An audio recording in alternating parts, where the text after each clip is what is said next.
Guys, magluluto tayo ngayon ng chicken pastil. Itong chicken pastil ay masikat to sa Tondo, tsaka sa mga bandang Mindanao, sa mga Chabacano.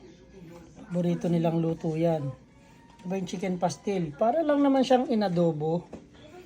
Kaso yung laman niya is manok.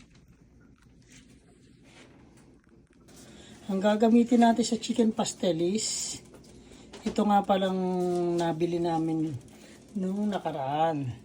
Kasi merong pre-taste doon sa Costco ng manok na gusto ng mga anak ko. Kaso nung pinagsawaan nila, alam mo naman bultuhan ng doon, mga items doon. May mga natira pa. Nasa lata yan. Nasa lata siya. Kaya ang ginawa ko, nakita ko dun sa pantry, marami pa. Kaya naisipan ko siyang lutuin ng ganito para naman hindi siya masayang. Pwede pang baon at pwede rin pang ulam. Yan. Gagawin natin siyang chicken pastel. Yun. Okay. Guys, unahin natin, mag-gisa tayo ng sibuyas. Gusto ko kasi pag nag-adobo ko, medyo marami sibuyas eh. Itong sibuyas pala, kaya ganyan ang hiwa niyan. Tira yan ng asawa ko. Kasi naggawa siya ng lumpia. Para di masayang, gamitin natin.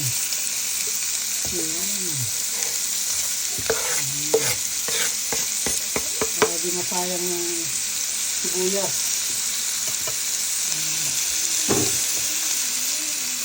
Mekos-mekos lang natin yan. Mekos-mekos.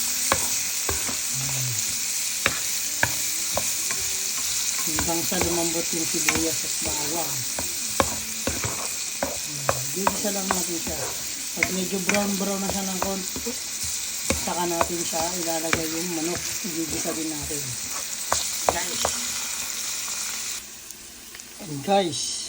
Guys, baka medyo brown na yung bawang sibuyas natin. Pwede na natin ilagay yung manok natin. Dinirin ko yan nga kasi medyo matubig nga siya kasi galing siya sa lata, no? Kaya dinirin ko yung manok natin. Kasi dapat talaga medyo tuyo-tuyo yan. Kasi kung gagawa ka ng normal na chicken pastel, no?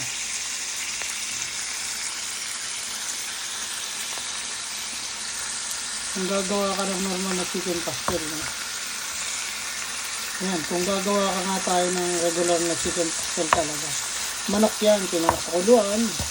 Tapos pagkapakulo, palalamigin, isisirid. Tayo naman kasi galing yan sa lata na manok. Kasi nga, hindi na kinakain ng mga anak ko. Para di masayang, gagawin natin siyang chicken pastel. Diba? Kaya dinirin ko talaga siya. Para mawala yung tubig. Magsarap kasi gisaya para hindi magtubig masyado yung pastel natin. Madali na siyang i-shred. Okay, titimplahan na natin siya, no? Guys, lalagyan na natin siya ng toyo.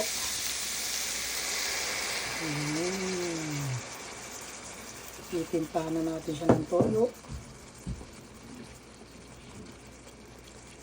Tapos ng paminta. Ng black pepper.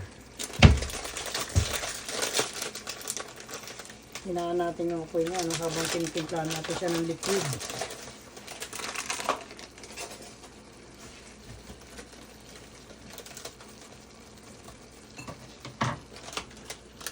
Nalagyan ko siya ng paminta, black pepper.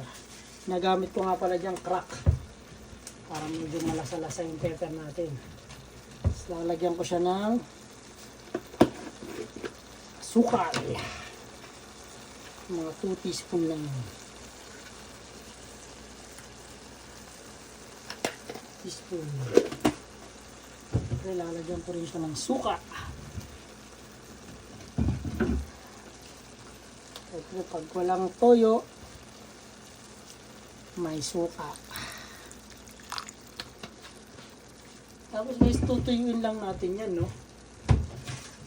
Natin siya ng bay leaves. Saan si Gibbs?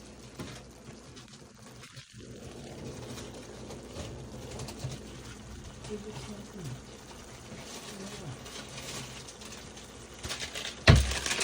Bay leaves, dako ng laurel. Tingnan natin siya, no? Dako ng laurel, no? Ayan. Halu-haluin natin siya para lumasa yung sauce. Kalat natin, mix natin na maayos yan.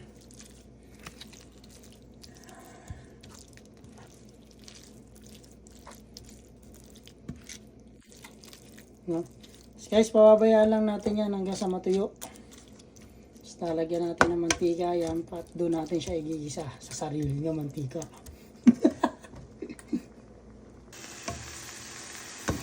Yun nga guys, no? Medyo natutuyo na siya, no? Ayan. Hayaan lang natin siyang matuyo. Pag tuyong-tuyo na talaga siya, wala na siyang sabaw, dadagdagan natin siya ng mantika.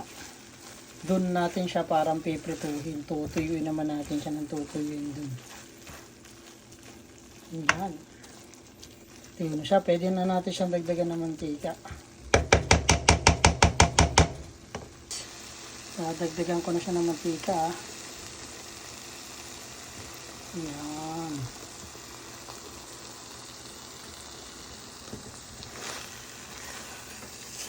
Para ka na lang din nagpiprito niyan.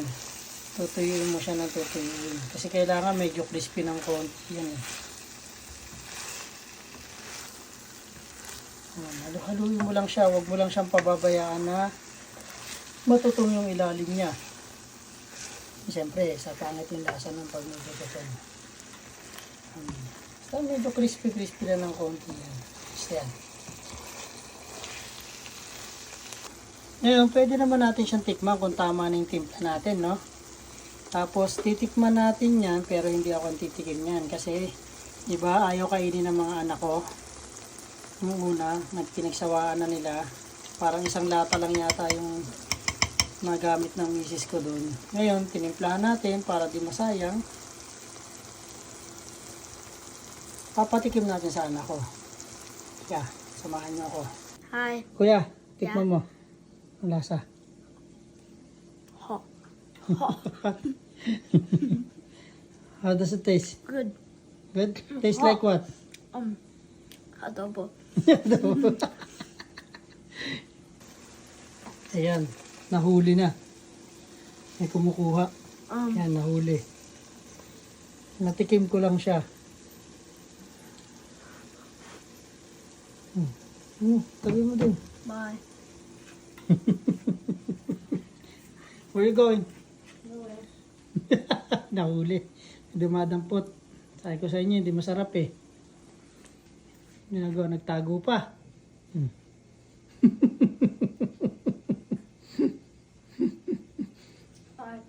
Yung pala technique dyan sa pagluluto ng pastil. Iba pala yung chicken pastil sa chicken pastel ha. Yung chicken pastel natin yung may mushroom na may creamy no. Chicken pastil yan yung mga yan yung sabi ko nga sa'yo shred na manok. Yung technique dyan tutuyo mo lang talaga yung sabaw. Kasing tuyo yung sabaw. Tuyo na saka mo siya talagyan ng medyo mararaming mantika parang piprituhin mo siya. Tutuyuin mo siya ng tutuyuin sa mantika. Parang kasing medyo crispy na siya ng konti. Ayan. Kung nakikita niya, medyo nagda-dry na siya at medyo yan, crispy na. Medyo malapit na maluto yan. Tutuyuin nyo lang siya, haluin nyo lang ng haluin, basta wag lang matutong ilalim. Masarap pala yan, pwede rin yung pang negosyo yan. Basta magluluto lang kayo ng fried rice, tsaka ganyan. Tapos pwede nyo siyang lagyan ng itlog. Diba? Sarap ng pang negosyo yun. Yun, parang chicken pastel silog. Diba? Yan mga idol. Luto na yung mga chicken pastel natin. Sarap yan. Tapos sasamahan mo ng itlog, sunny side up, kaya scrambled egg. Tapos sinangag. O kaya plain rice. Masarap yan. Diba? Bukas babanatan ng anak ko. Nakita niya naman kung paano banatan ng anak ko, di ba?